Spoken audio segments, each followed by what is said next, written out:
Here is a number the jewelry industry would rather you forgot. Last year, the world mined more than 118 million carats of diamonds. Not in a decade, in a single year. Diamonds are one of the most common gemstones on Earth.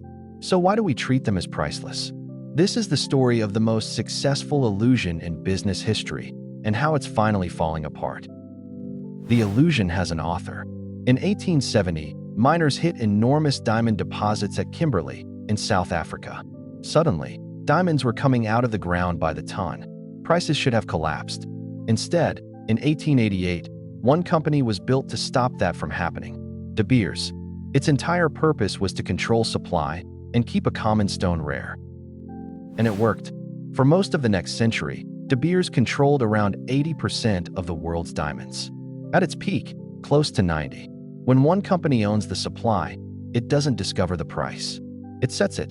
There was no real competition and no open market. Just one company and the number it chose. Strip away the marketing, and a diamond is cheap. In 2024, the average mined carat was worth about $97 at the source.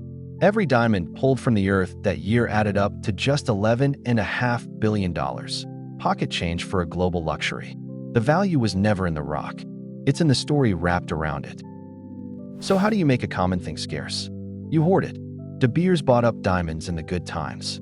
It held them back when demand dropped. Millions of carats sat locked in vaults, deliberately kept off the market. The shortage you paid for was never geological. It was a strategy. But controlling supply only fixes half the equation. You also need people to want the thing. And here is the part most people never hear.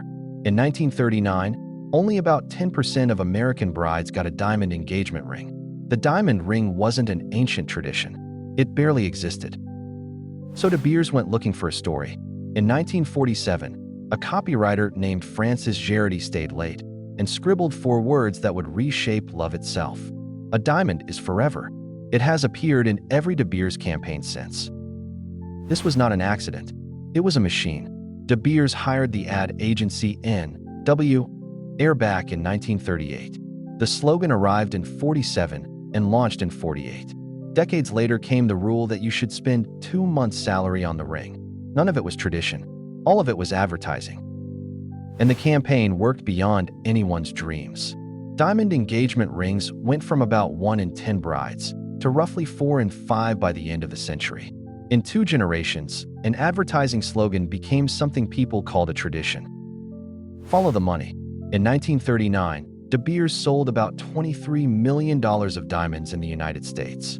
By 1979, that number was $2.1 billion. A single sentence about love had built one of the most profitable businesses on the planet. But the real masterstroke was hidden inside the word forever.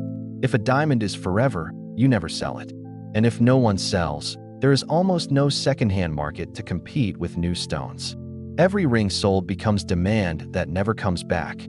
The slogan didn't just sell diamonds. It quietly destroyed the one thing that could ever lower their price. You can see the trick the moment you try to sell one. A diamond that costs thousands at retail can lose as much as half its value the instant you resell it. The markup on the way in can be around 300%. Forever was never only about romance. It was about making sure you never looked at the resale price. For decades, the illusion held. Then science broke the spell. A lab-grown diamond is not a fake. It is the same carbon, chemically and optically identical to a mined one. It's grown in a lab in a matter of weeks. Even a jeweler needs a machine to tell the difference. And it costs a fraction of the price.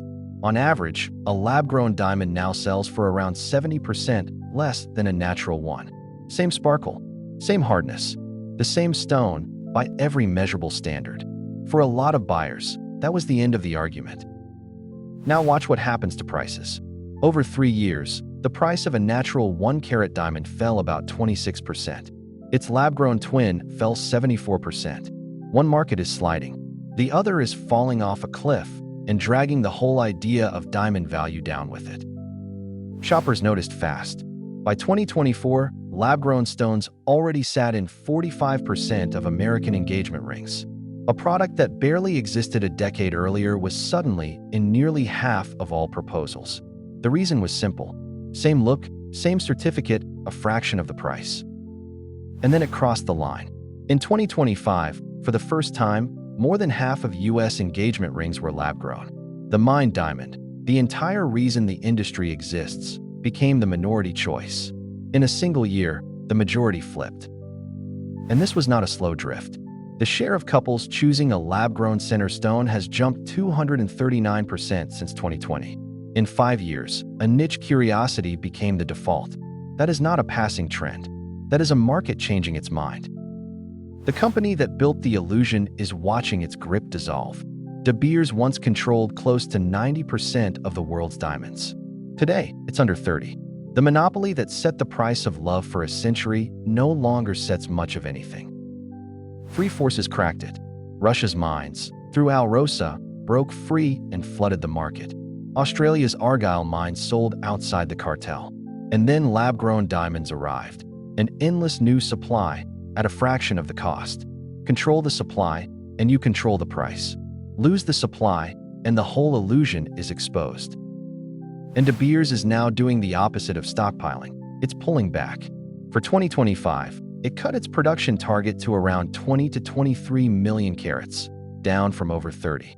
The supply machine that once rationed the world is now throttling itself. And it still isn't enough.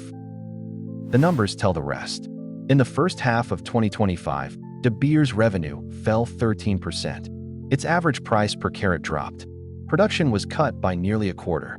And the company that once minted billions posted an underlying loss of $189 million. The cartel is bleeding. Its owner has seen enough. Anglo American has written down the value of De Beers 3 years in a row. About $1.6 billion, then $2.9, then $2.3. More than $6.8 billion erased. That is not a rough patch. That is a market deciding the story is over. And so the empire is for sale. De Beers, the company that convinced the world diamonds were priceless, is now valued at just $2.3 billion, down from over $4 billion. Anglo American is selling its 85% stake. The keeper of the illusion is heading for the exit. Step back, and the whole thing fits in one frame. A stone mined by the ton, one company that controlled the supply for a century, and a single slogan that turned it all into forever. Take any one of those away, and the price was never real. So remember where we started. More than 118 million carats, pulled from the ground every single year. Rare was always a story we were sold. The scarcity was engineered.